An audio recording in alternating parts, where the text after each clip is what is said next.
RTP. Está con nosotros Luis Ugarte, él es docente e investigador de la Facultad de Ingeniería de Electricidad y Computación del ESPOL. Vamos a hablar sobre la Ley de Energía Nuclear. Ingeniero, muy buenos días, gracias por acompañarnos en la mañana en RTP. Muy buenos días con todos ustedes. Hablemos de este proyecto de Ley de Energía Nuclear, que, bueno, es un proyecto a largo plazo, pero que tiene todavía que ser mejorado. En su perspectiva, quizás usted ya ha podido leerlo de manera minuciosa, los planteamientos por parte del gobierno, de repente puntos favorables de esta propuesta, pero también podríamos analizar los puntos que necesitan mejorar o ser aclarados, por ejemplo, dentro de la misma. Claro.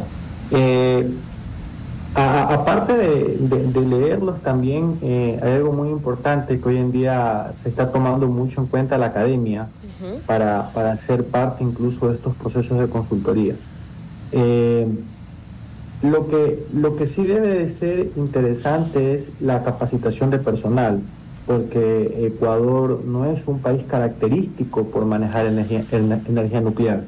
En este sentido, sí, las instituciones de educación superior tienen un punto clave y son agentes principales en esta nueva cultura, ¿no?, de eficiencia energética, en donde con muy poco podemos generar grandes bloques de energía eléctrica.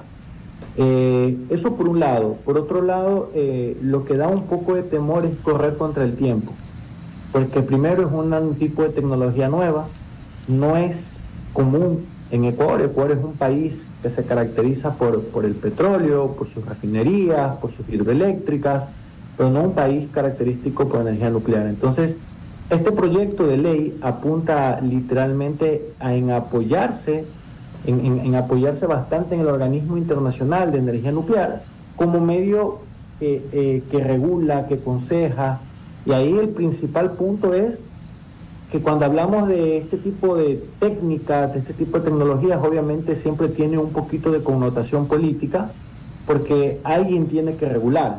Entonces, en este sentido, apunta a la creación de un viceministerio de energía nuclear, a una agencia de regulación y control nuclear y radiológica, y también un instituto especializado en energía nuclear, con el objetivo de capacitar gente que pueda no solamente generar energía eléctrica, sino también porque van a haber residuos, y estos residuos, ¿cómo se los van a tratar? Principalmente eso. Ingeniero, pero esto me parece hasta peor que, por ejemplo, cuando se creó la Superintendencia de Control de Datos y por un buen tiempo eran el pobre superintendente y 3 gatos, ¿no? Porque no había recursos, no había orden.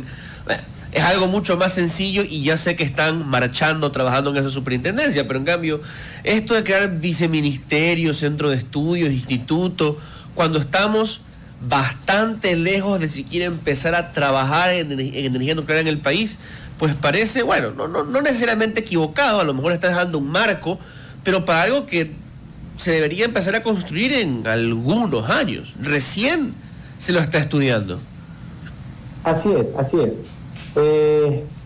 Tiempo atrás, me acuerdo que a compañeros, incluso a mí, de la Politécnica, nosotros habíamos dicho que este es un proyecto de mediano a largo plazo. Obviamente hay diferentes tipos de tecnologías. Existen los reactores modulares pequeños, y la idea del gobierno, por lo que se puede leer incluso dentro de los proyectos de la Ley Orgánica de Energía Nuclear, es comenzar con un proyecto piloto, un proyecto de 300 megavatios, una planta nuclear modular que puede ser escalable y que obviamente se espera que opere en el 2029. Eso de ahí es un proyecto piloto, y yo entiendo que dándole la derecha y a lo que se plantea, y que me parece también interesante esta metodología por aprendizaje, es literalmente vamos conociendo, vamos aprendiendo con este proyecto piloto, literalmente para luego poderlo escalar. Porque sí, recogiendo sus palabras, la idea es llegar a un proyecto que literalmente pueda generar 1000 megavatios.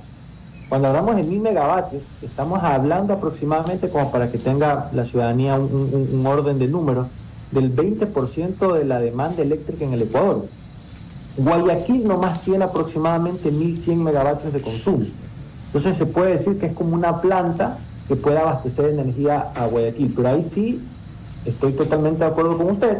Ya eso es una planta que literalmente va a tomar entre sus 7 a 15 años, en la media unos 10 años, considerando desde su proceso de licitación, concurso, adjudicación, veedores, consultores, estudios de suelo, disponibilidad de recursos de uranio, por ejemplo, y esas son cositas que no solamente es construir la planta, sino también pensar a largo plazo lo que puede pasar con el tema de la materia prima. Para tener una analogía, por ejemplo, Coca-Cola Sinclair, que es una de las más grandes hidroeléctricas que tenemos en el país, 1.500 megavatios, comenzó a ser estudiada 30 años atrás, pero no por el tema de que cuán viable pueda ser colocarlo en X lugar o en B lugar.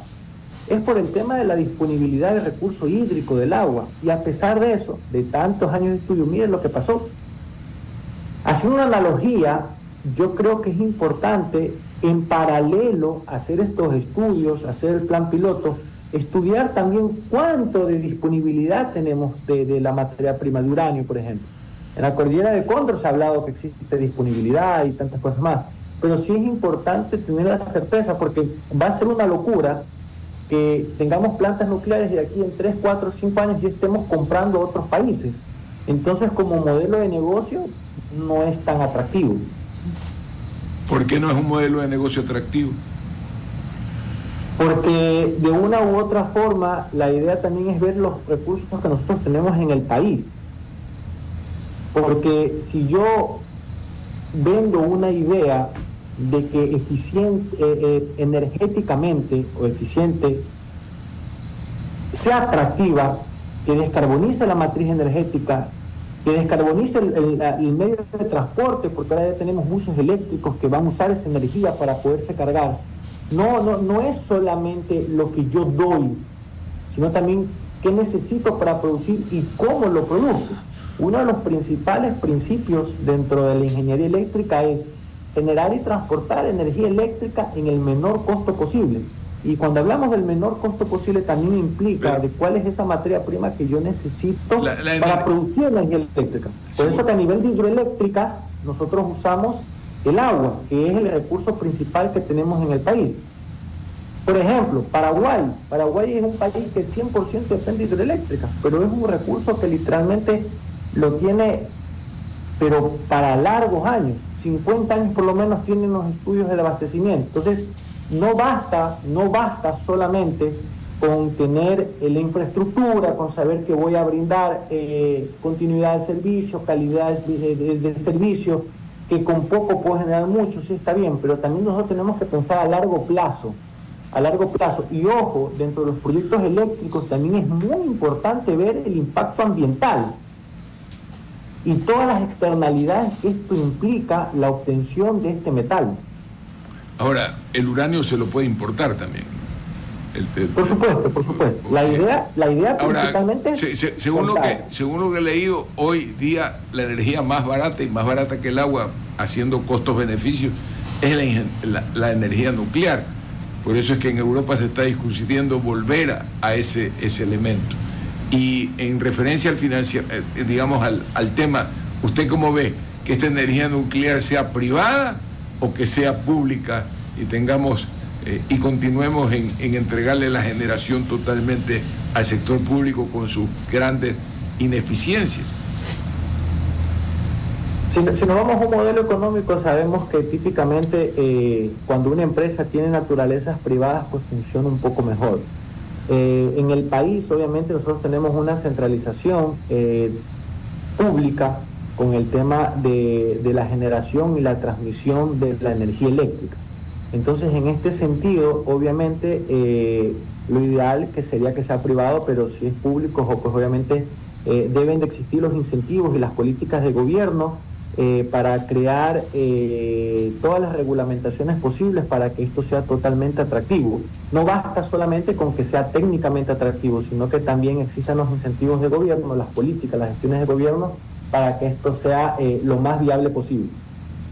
Como eso por un lado. El segundo comentario, usted usted hizo, sí, la energía nuclear llega a ser atractiva, económicamente también, estoy de acuerdo con usted, siempre y cuando la materia prima usted la tenga en su país, porque si no puede pasar lo mismo que Colombia. Nosotros nos podemos conectar a Colombia, pero Colombia obviamente no va a producir papas para vendernos papas.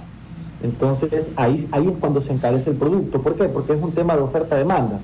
¿Quién necesita? Yo te vendo y con eso vamos a ver qué precio le adjudicamos. Entonces ese es el miedo que tenemos, y sobre todas las cosas pensar dentro de un modelo técnico, financiero, que sea atractivo para el país. Estoy de acuerdo en iniciar con un proyecto piloto, 300 megavatios, con el objetivo de estudiar y ver cómo esta tecnología, el performance de esta tecnología para producir energía eléctrica en el país. Y ojo con algo, también los residuos que esta tecnología va a dejar y el tratamiento que va a dejar. Entonces hay que tener todos los pros y contras, no solamente generación, sino también todos los contras que esto puede tener. Ingeniero, me gustaría justamente apoyarme de esa última parte de su respuesta y a preguntarle sobre el impacto medioambiental que este tipo de medidas podría tener. Hablaba, por ejemplo, un poco del tema de los residuos, que eso es algo que hay que también trabajarle, tener un plan para aquello. ¿Cuáles serían, por ejemplo, solamente dentro de ese ámbito medioambiental? ¿Qué hay que tener en cuenta? ¿Qué consecuencias podrían existir? Hay que tener mucho cuidado primero con las emisiones radiológicas para las personas. Las personas es lo principal. Entonces deben de tener, todos los reactores deben de tener la suficiente contención, tanto en acero como en estructuras de concreto, para que esto no afecte a las personas. Segundo, cuando hablamos de las piscinas radiactivas, eso te genera un tratamiento para literalmente reducir todo su impacto. Por otro lado, hay que tener mucho cuidado dónde va a estar la planta nuclear, porque literalmente es una planta nuclear que tiene que tener bajo actividad sísmica, por el motivo simplemente de seguridad de operación. Entonces hay que hacer estudios de suelo y hay que ver cuáles son las poblaciones alrededor que pueden verse afectadas. Entonces son políticas, son externalidades ambientales y sociales que se deben de analizar, primero cuidando a la persona, segundo cuidando el medio ambiente, y cuando hablamos del medio ambiente hablamos del clima y sobre todas las cosas hablamos de la tierra, ¿no? Que literalmente es para evitar problemas de erosión de suelo. Muchas gracias, ingeniero Ugarte. Gracias por acompañarnos, esperamos que tengan un buen día. Muchísimas gracias. RTP